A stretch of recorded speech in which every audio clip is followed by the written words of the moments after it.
할렐루야. 성경 1189장 장별로 알아가는 성경 이야기 진행을 맡고 있는 구재숙 목사입니다. 지난 시간에 이어서 신명기 함께 해보도록 하겠습니다.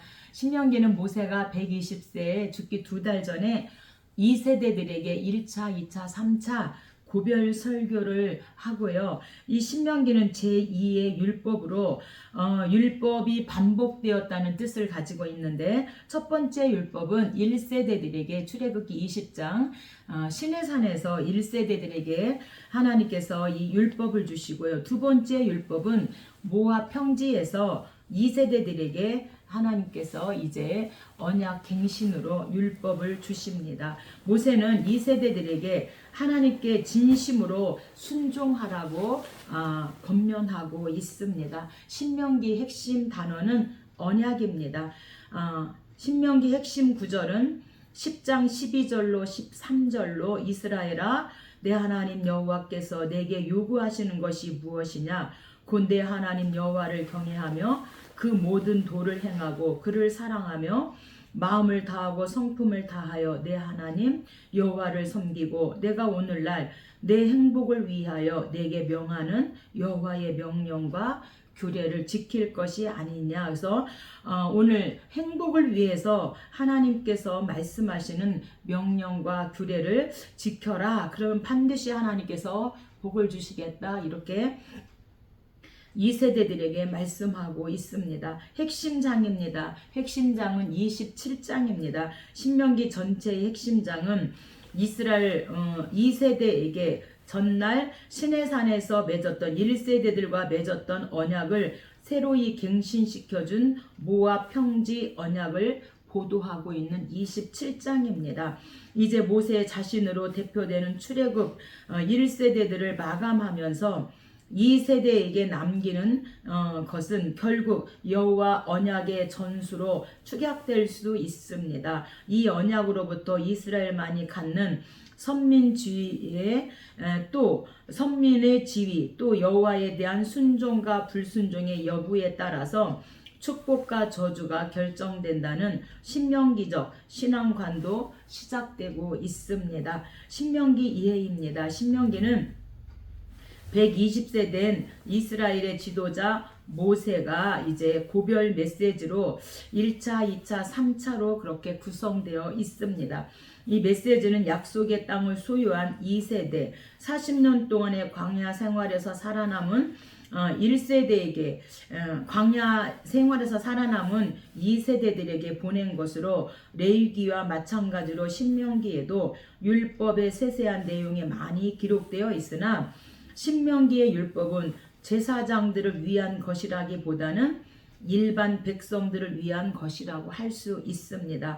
모세는 2세대에게 그들의 부모들의 그 쓰라림 본보기에서 배워야 할 것이 있다면 그것은 바로 순종이 생명의 길이요 살 것이라는 것을 강조하고 있습니다. 주제입니다. 신명기의 주제는 잊지 말라 하나님서 잊지 않도록 주의하라가 신명기의 핵심 주제입니다. 모세는 자만과 불순종으로 이끌 수 있는 망각의 위험을 강조하고 있습니다. 그들은 두 가지를 기억해야 되는데, 첫 번째는 그들이 번성하게 되었을 때 그 번성함을 가져다 준 분은 하나님이시라는 것과, 두 번째는 그들이 하나님께 불순종할 때 가데스 바네아에서 하나님을 믿지 못했던 이전 세대들에게 하신 것처럼 그들을 징계하시리라는 것입니다. 그래서 반드시 하나님을 잊지 말라 이렇게 말씀하고 있습니다. 누가 기록했는가? 저자입니다. 오경의 저자가 모세이므로 본서의 저자 역시 모세입니다. 특히 본서신 신구약 성경 자체와 모든 고대 문헌 및 전승, 그리고 교회 교부들이 모세의 책으로 인정하는 오경 중 5번째 신명기입니다. 기록 연대입니다. 본서는 이스라엘 민족이 출애굽한 시점인 BC 1446년 이후 모세가 느보 산상을 임종을 맞이한 BC 1406년 이전의 어느 시기에 기록되었을 것으로 보고 있습니다. 왜 기록했는가? 기록 목적입니다. 본서의 기록 목적은 첫째, 출애굽의 역사와 시내산의 그 언약 체험이 없는 2세대들에게 이스라엘의 과거 역사를 들려줌으로써 하나님은 은혜와 인도의 손길을 생생히 느끼도록 하기 위해서 기록하였고요. 두 번째는 이 본서는 신명기는 이스라엘 과거 역사를 교훈 삼아 오직 순종의 산만이 장차 들어갈 가나안 땅에서 하나님의 축복을 보장받는 그런 기림을 일깨워주기 위해서 기록하였습니다. 신명기에서 구속사적으로 어떻게 그리스도를 볼 수 있는가? 그리스도에 대한 가장 뚜렷한 묘사는 18장 15절에서 찾아볼 수가 있습니다. 내 하나님 여호와께서 너의 중 내 형제 중에서 나와 같은 선지자 하나를 너를 위하여 일으키리니 너희는 그를 들을지니라. 그래서 예수 그리스도를 말하고 있습니다. 모세는 여러 면에서 그리스도의 모형입니다. 그는 예수 그리스도처럼 선지자직, 그 다음에 제사장직, 왕직. 그래서 모세는 왕은 아니었지만 족장시대에 이스라엘 통치자 역할을 했습니다. 그래서 예수님도 이렇게 선지자, 그 다음에 왕, 제사장, 왕 이렇게 삼능직을 담당하셨는데 모세도 이렇게 세 가지 직책을 감당한 유일한 인물이다. 두 사람 모두 예수님과 이 모세 모두 어린아이 시절에 죽을 고비를 넘겼고 모두 구원자여 중보자여 신자이며 모두 형제에게 배척당했습니다. 모세는 역사상 가장 위대한 인물 중 한 사람으로서 한두 가지 덕목이 아니라 수많은 덕목으로 기억에 남는 사람으로 이제 신명기에서 모세를 예수 그리스도로 이렇게 볼 수 있는 것입니다. 우리가 이 신명기는 1장부터 34장까지 있는데 우리가 대략적으로 1, 2, 3, 그 다음에 4부까지 이렇게 나눠볼 수가 있습니다. 1부는 모세의 1차 설교, 그래서 과거 출애굽의 구원 역사를 회고해 보는 게 1장부터 4장까지를 일부로 나눠볼 수 있고요. 2부는 모세의 2차 설교로 4장 44절부터 26장까지 해서 선민 언약과 율법의 중요 내용을 요약해서 2차 설교, 고별 설교를 하고요.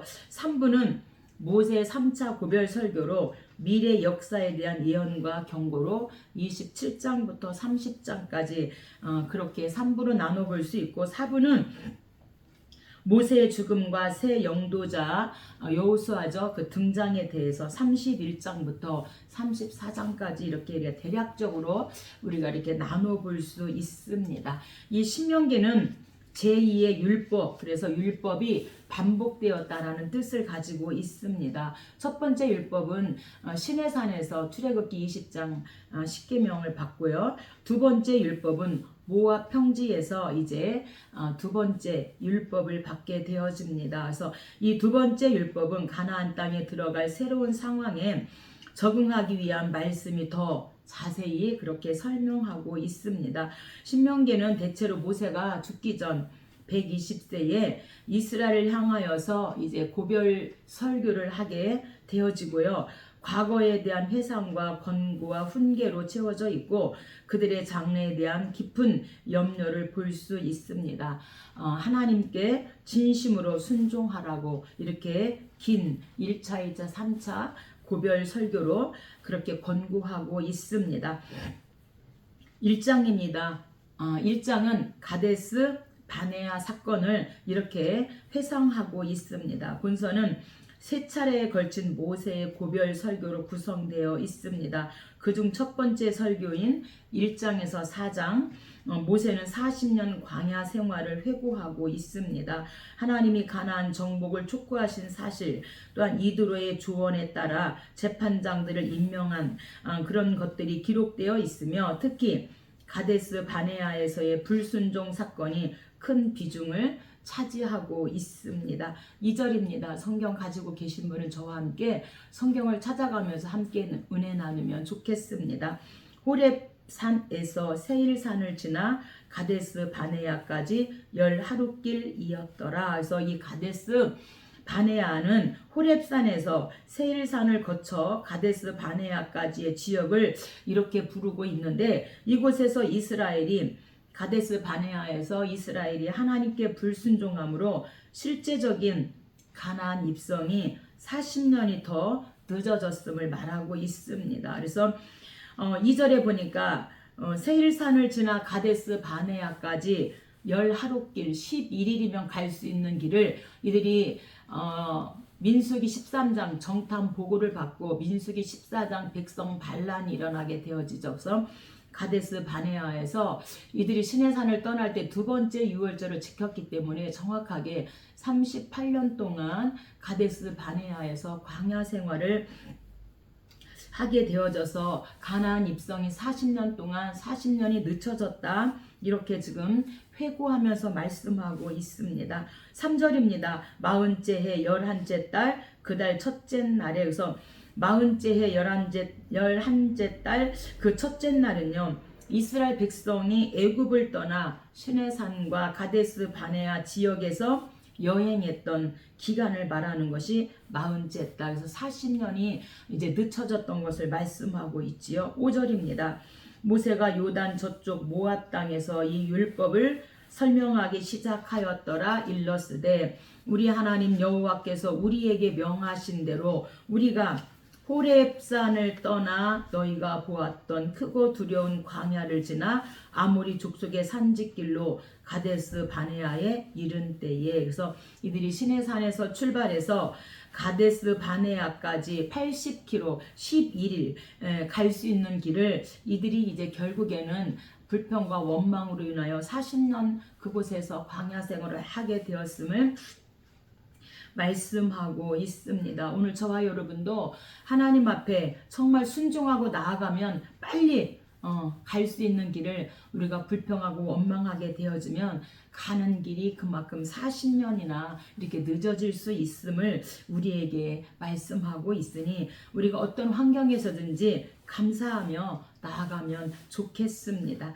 21절입니다. 너희 하나님 여호와께서 이 땅을 너희 앞에 두셨은즉 너희 조상의 하나님 여호와께서 너희에게 이르신 대로 올라가서 차지하라. 두려워하지 말라. 주저하지 말라 한즉 하나님께서 처음에는요 가데스 너희들이 가나안 땅에 가서 그렇게 정탐할 필요 없다. 하나님께서는 처음에 뭐라고 말해요? 올라가서 차지하라. 두려워하지 말아라. 주저하지 말아라. 이렇게 말씀하셨습니다. 그래서 올라가서 차지하라는 것은 모세가 아모리 족속의 땅을 점령하라고 담대히 명령합니다. 이러한 이유는 하나님께로부터 그 명령을 받았기 때문입니다. 이처럼 하나님의 명령을 받은 자들은 담대히 그 명령에 움직여야 하는데 두려워하지 말고 올라가 주저하지 마 그랬는데 26절에 그러나 너희가 올라가기를 원하지 아니하고 너희의 하나님 여호와의 명령을 거역하여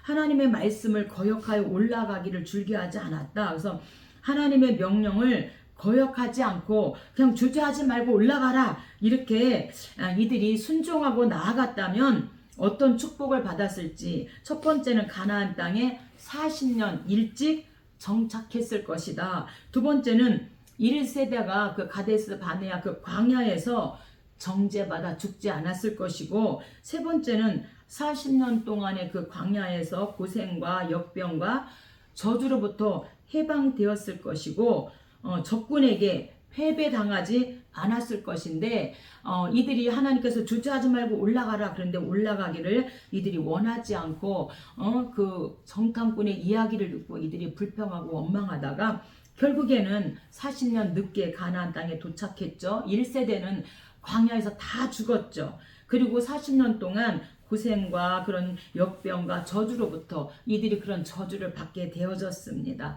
또한 적군에게 패배도 당하고요. 그래서 우리에게 맡겨져서 우리가 어차피 올라가야 한다면 주저하지 말고 하나님의 명령에 따라 우리가 기쁨으로 감사함으로 그렇게 나아가면 좋을 것 같습니다. 36절입니다. 갈렙은 온전히 여호와께 순종하였은즉 그는 그것을 볼 것이요 내 앞에 서 있는 눈의 아들 여호수아는 그리로 들어갈 것이니 그래서 1세대들은 여호수아 갈렙 그래서 믿음의 사람들만 가나안 땅에 들어가게 되어짐을 말씀해 줍니다.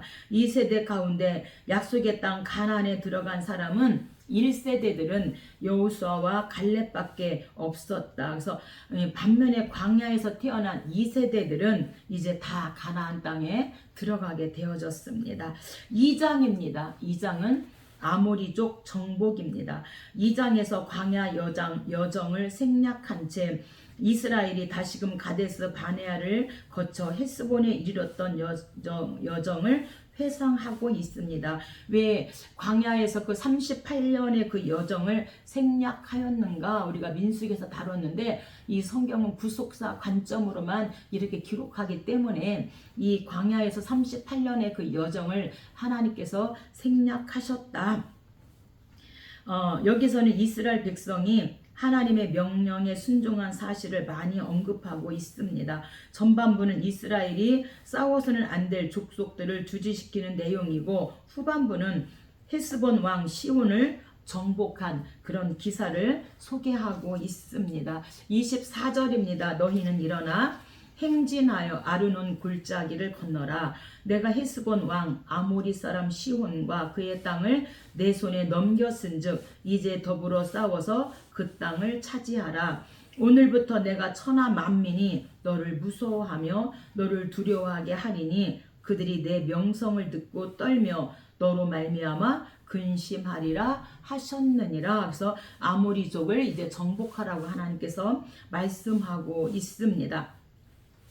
이 아모리족은요 함의 아들로서 가나안 후손이죠. 그래서 창세기 9장에 이제 그 노아와 그 아들들의 족보가 나오게 되어지는데 노아가 술을 먹고 이제 그 술에 취해서 벌거벗었을 때 그 가나안 후손 함의 아들이 이제 고하게 된 것이잖아요. 그래서 이 아모리족이 바로 그 함의 아들 가나안의 후손이 아모리족이다. 33절입니다. 우리 하나님 여호와께서 그를 우리에게 넘기심에 우리가 그와 그의 아들들과 그의 모든 백성을 쳤고 그래서 이제 전쟁 승리의 주역은 바로 하나님이시다. 하나님께서 올라가라. 그래서 그 말씀에 순종해서 올라갔을 때 그 전쟁에서 이길 수 있도록 그래서 아모리족을 정복할 수 있도록 하나님이 하셨고요. 3장은요 바산 정복입니다. 이 아모리와 이 바산은 요단 동쪽이죠.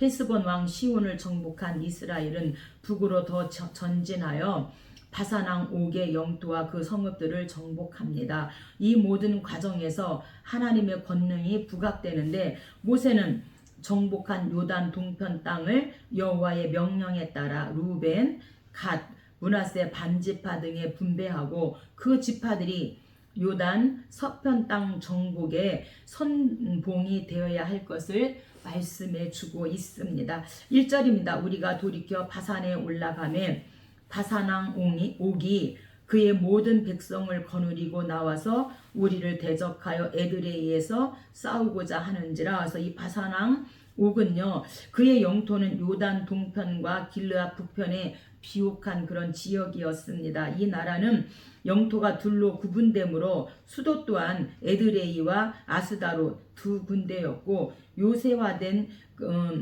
그 60개의 견고한 성읍들이 있었다고 합니다. 이 바산왕 옥은 아모리 족속에 속했고 르바임 족속 중 최후의 생존자로 일컬어지고 있습니다.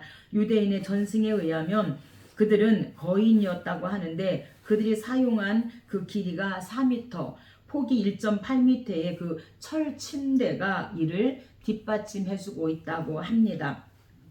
그런데 하나님께서 이 바산을 정복하라 말씀하는 거죠. 2절 여호와께서 내게 이르시되 그를 두려워하지 말라. 내가 그와 그의 모든 백성과 그의 땅을 내 손에 넘겼으니 우리 하나님 여호와께서 바산왕 옥과 그의 모든 백성을 우리 손에 넘기심에 우리가 그들을 쳐서 한 사람도 남기지 아니하니라. 그래서 요단 동쪽에 이제 동쪽을 다 하나님께서 정복하게 하십니다. 그래서 요단 동쪽에 이제 두 지파 반이죠. 그래서 이 두 지파 반이 요단 동쪽에 이제 터를 잡게 되어집니다. 4장입니다. 4장은 율법 준수입니다.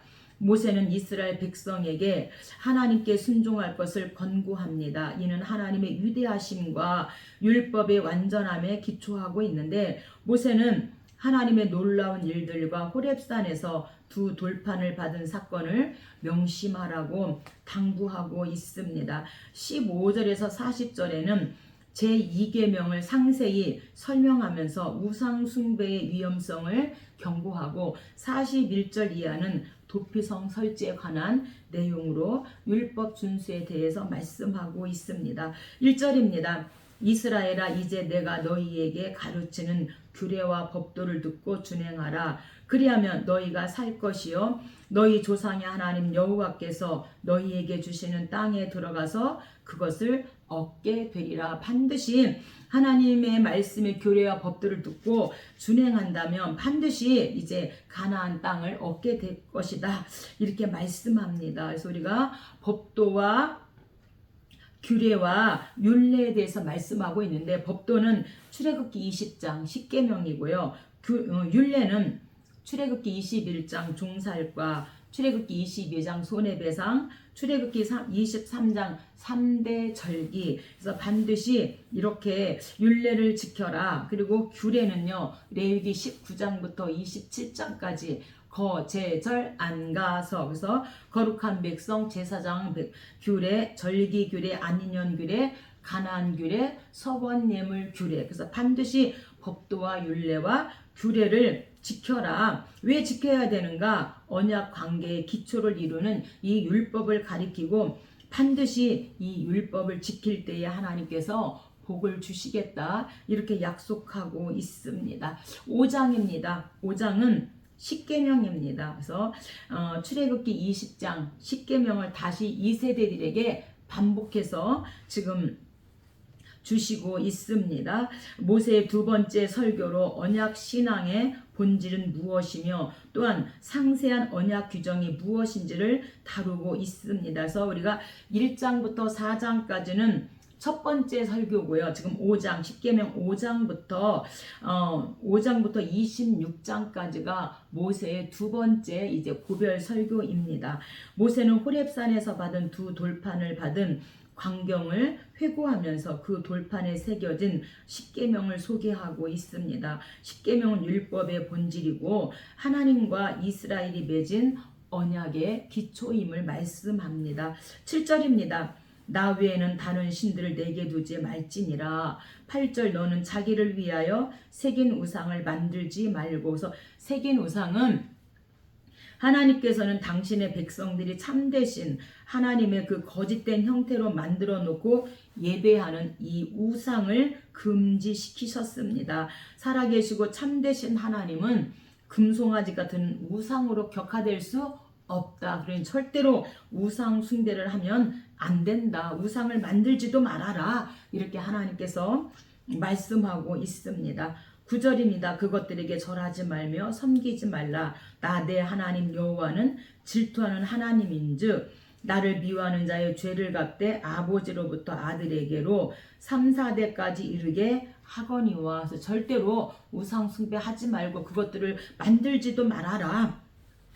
왜 그런가? 죄의 뿌리는 깊어서 방대에 그치기가 어렵고 실제로 직계 후손에게 전달되기 때문입니다. 우리가 성경적으로도 창세기 12장 아브라함 하나님께서 이제 갈대아 우르를 떠나서 정말 본토 친척을 떠나서 왔지만 이들이 그 어떤 그 기근으로 인하여서 아내를 뭐라고 하죠? 누이라고 창세기 12장과 20장에서 이렇게 아내를 누이라고 두 번 이렇게 속이는데 똑같이 창세기 26장에서 같은 그랄이라고 하는 지역에서 이삭도 그 아내를 누이라고 그렇게 합니다. 그래서 이 죄의 뿌리는 깊기 때문에 당대에 그치기가 어렵다. 그래서 절대로 우상 숭배하면 안 되고 어떤 우상도 만들지도 말고 그것들에게 절하지도 말아라. 이렇게 말씀하고 있습니다. 10절입니다. 나를 사랑하고 내 계명을 지키는 자에게는 천대까지 은혜를 베푸느니라. 여호와의 이름을 망령되이 일컫지 말라. 그래서 우리가 하나님을 사랑하면 천대까지 은혜를 베푸시지만 우상 숭배하고 그것들을 만들거나 숭배를 한다면 3, 4대 완전히 이제 끊어질 것을 말씀하고 있습니다. 11절에서 여호와의 이름을 망령되이 일컫지 말라고 하시는데, 이 망령되이란 뜻은 히브리어로 라샤베, 그래서 헛되이 또는 잘못 사용하여 라는 뜻을 가지고 있습니다. 제3계명 맹세하는 일에서나 복과 저주를 말함에 있어서 여호와의 이름을 부주의하게 사용하는 것을 금하고 있습니다. 그런데 모압 왕 발락은 예언자 발람, 그러니까 이방 예언자죠. 이방 신의 예언자 발람으로 하여금 여호와의 이름으로 이스라엘 백성을 저주하도록 합니다. 이렇게 신의 이름을 빌어서 요술을 행하거나 저주하는 관습은 이 당시에 그 근동 지방에서 유행하던 관습이었다고 합니다. 그래서 성경은 이런 관습을 따르지 말아라, 따르지 말도록 엄중하게 경고하고 있는 것이 여호와의 이름을 망령되이 부르지 말라, 이렇게 지금 말씀하고 있습니다. 12절입니다. 내 하나님 여호와가 명령한 대로 안식일을 지켜 거룩하게 하라. 그래서 이 안식일은 히브리어로 샤바트, 그래서 이 말은 멈추다, 중지하다, 쉬다, 이런 뜻을 가지고 있습니다. 그래서 모세는 안식일이 하나님의 날이며 하나님께서 선물로 이스라엘에게 주신 날임을 말하면서 반드시 안식일을 거룩하게 지켜라. 할렐루야. 오늘 저와 여러분 오늘 또 하나님 앞에 예배를 드렸는데 주님의 날, 이제 신약에서는 우리 주님이 부활하신 그 날을 주의 날로 우리가 이렇게 안식 후 첫날 주일날 우리가 하나님 앞에 주일로 지키는데, 이 날은 반드시 멈추고 하던 일을 중지하고 쉬면서 하나님 앞에 예배할 때 우리 하나님이 기뻐히 우리의 예배를 받으시는 줄 믿습니다. 6장입니다. 6장은 쇠마서 들으라. 그래서 하나님의 말씀을 들으라. 유대인들은 전통적으로 4절에서 9절을 쇠마라 하여 경건한 자들이 날마다 낭송하는 신앙 고백으로 삼았다고 합니다. 쇠마의 주제 역시 여호와 사랑이라는 말로 요약될 수 있는데, 이는 본서 전체의 주제이기도 합니다. 10절에서 25절에서는 애굽 종살이에서 구원해 내신 하나님의 크신 은혜를 잊지 말며 그것을 후손들에게 전해야 할 것을 주지시키고 있습니다. 4절입니다. 이스라엘아 들으라. 우리 하나님 여호와는 오직 유일한 여호와이시니. 그래서 들으라, 이것은 쇠마라 부르는 율법의 대강령입니다. 유일한 여호와, 여호와는 이스라엘이 예배하고 섬기고 사랑해야 할 유일한 대상이 바로 유일한 여호와 하나님이심을 말씀하시고, 하나님께서 유일신으로 계시된 것은 당시에 다신 사상과 비교할 때 특별히 그래서 중요하기 때문에 유일하신 여호와 하나님을 반드시 하나님은 유일한 여호와시다, 이렇게 말씀하고 그 하나님의 말씀을 들으라 말씀합니다. 5절입니다. 너는 마음을 다하고 뜻을 다하여 다하고 힘을 다하여 여호와를 사랑하라. 이 말씀을 마음에 새기고 내 자녀에게 부지런히 가르치며 이 말씀을 강론할 것이며, 이렇게 말씀합니다. 그래서 우리 이 찬양도 있잖아요. 마음을 다하고 성품을 다하고 힘을 다하여 여호와를 사랑하라. 내게 준 계명을 마음에 새기고 부지런히 이웃에게 전하여라. 그러면 내가 짓지 않는 큰 집을 주리라. 내가 심지 않은 과실을 먹게 하리라. 그러나 한 가지 잊지는 말아라. 죄인된 우리를 구원하신 여호와를. 마음을 다하고 성품을 다하고 힘을 다하여 여호와를 사랑하고 또 하나님께서 주신 그 계명 법도와 규례와 율례를 지켜 행하고 마음에 새기고 이 말씀 부지런히 이웃에게 전한다면 하나님께서 어떤 복을 주시는가? 내가 짓지 않는 큰 집을 주고 심지 않은 과실을 먹게 하겠다. 아멘. 그러나 한 가지 잊지 말 것은 죄인된 우리를 구원하신 여호와 하나님, 유일하신 여호와 하나님을 잊지 말아라. 이렇게 하나님께서 말씀하고 있습니다. 그래서 자녀에게 부지런히 말씀을 가르치고 이 말씀을 강론하라. 이렇게 말씀하고 있는데 사도 바울은요. 이 고린도 사역에 고린도 지역에 가서 1년 6개월 동안 이 하나님의 말씀을 강론해서 세워진 교회가 고린도 교회입니다. 또한 에베소에 넘어가서 2년 동안 오전 11시부터 오후 4시까지 날마다 이 말씀을 강론해서 세워진 교회가 바로 에베소 교회입니다. 오늘 저와 여러분도 부지런히 이렇게 이 말씀을 강론하고 정말 이 말씀을 전하라고 이렇게 말씀하고 있으니 우리가 주변에 나가서 전도하고 이 말씀과 함께 은혜 나누면 좋을 것 같습니다. 8절입니다. 너는 또 그것을 내 손목에 매며 기호를 삼으며 내 미간에 붙여 표를 삼고 또 내 집 문설주와 바깥문에 기록할지니라. 이렇게 세마 하나님 말씀을 듣고 이제 부지런히 이 말씀을 강론하고 가리키라고 말씀하고 있습니다. 오늘 여기까지 하고 다음에 함께 하도록 하겠습니다. 감사합니다.